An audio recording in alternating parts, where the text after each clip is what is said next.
I first started vaping when I was about 15. I had just turned 17. I started vaping about a year ago, maybe like a year and like 2 months ago. I first started vaping when I was like 15. I just vape here or there. I don't really vape too much. What was really popular was like CE3, like clear misers, and like 510 threaded batteries, like very generic stuff.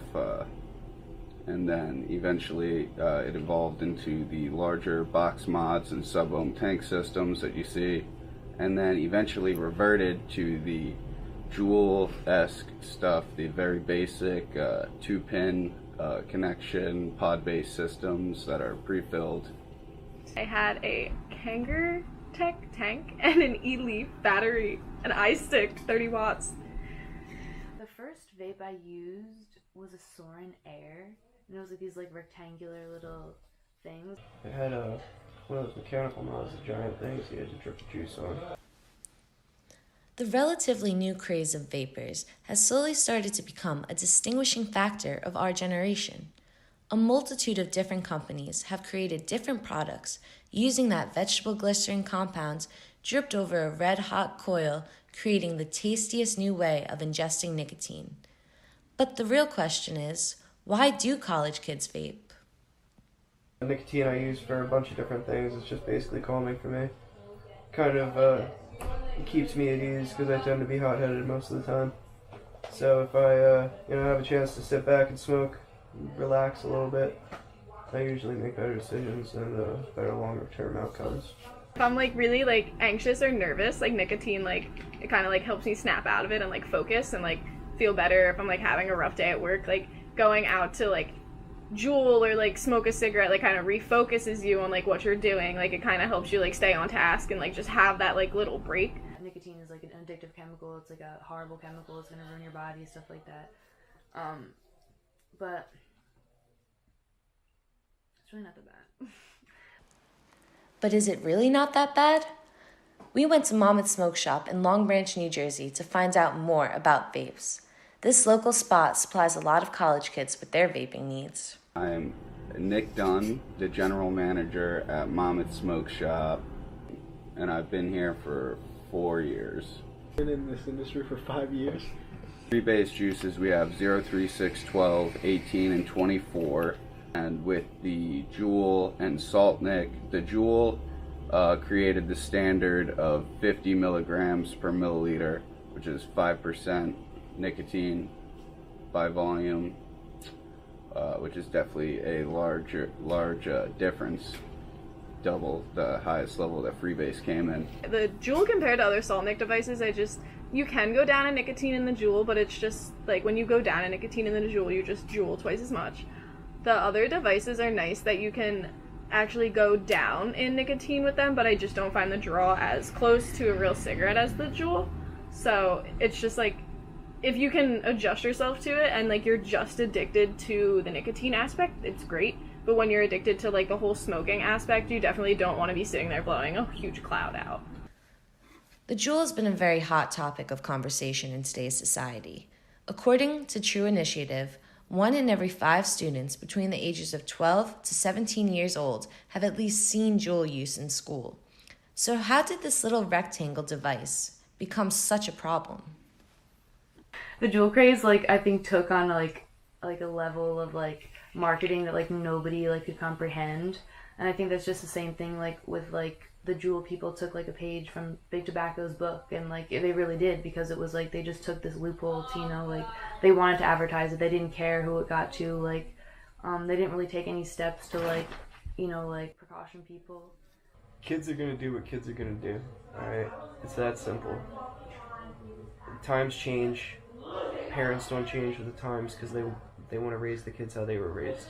But at the same time, as a parent, you have to realize that your kid's going to do some stupid shit, and your kid's going to do things that you don't want them to do.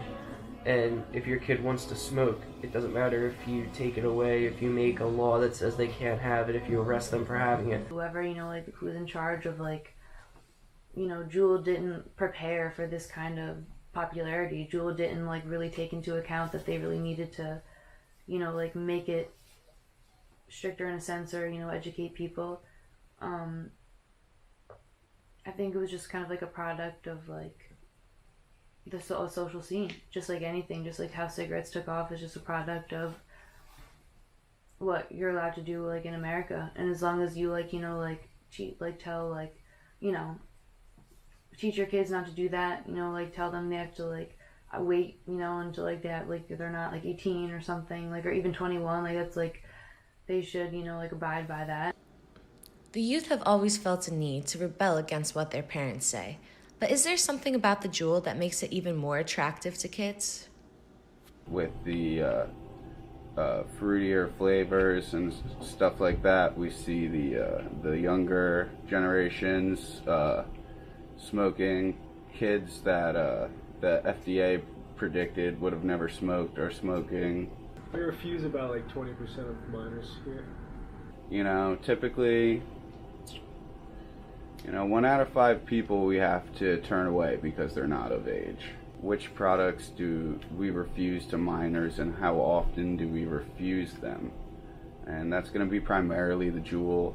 It's the most popular and the most addictive by far. I know a lot of kids who didn't used to smoke cigarettes, started juuling, and now they do smoke cigarettes.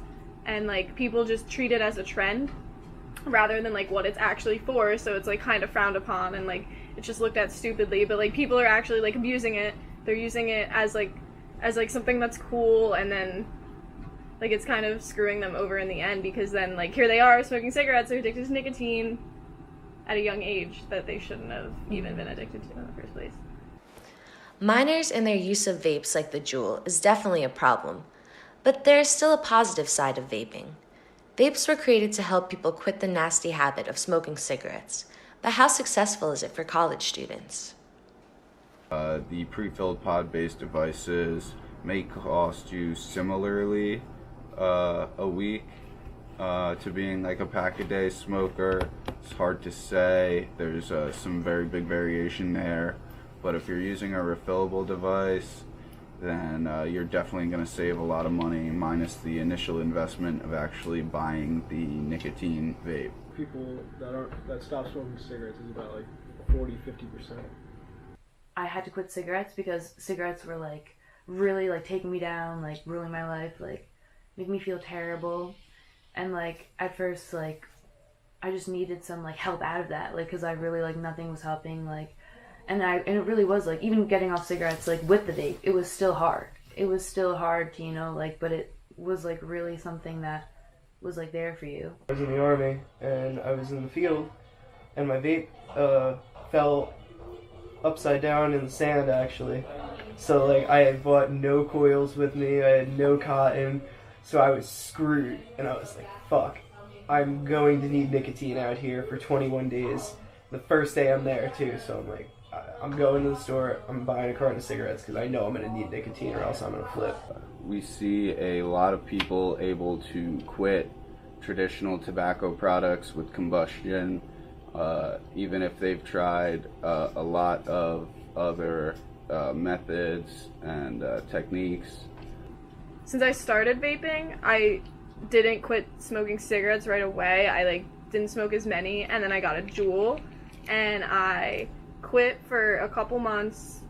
I quit cigarettes for a couple months, and then I started smoking cigarettes again. From me hitting this vape note doesn't make me want to smoke a cigarette at all. The responses vary among individuals and their own smoking habits, but the general consensus is that just because someone starts using a vape doesn't mean they are completely over cigarettes or that they can't get any damage from nicotine. If I'm at a job where I have to Juul and I can't really smoke cigarettes, I literally will wake up with a super sore throat because I could literally just go through an entire Juul pod in like 5 hours, and I'll wake up like feeling disgusting. I was a varsity athlete at the time too, so I had to have some pretty good stamina. Cigarettes would kill me. Vaping does not affect your run times like cigarettes does, not even close. The positives and negatives of vaping are extensive and personal to each person's experience. At the end of the day, it's important to recognize that breathing in anything foreign in your lungs can be detrimental to your health, smoke or vapor.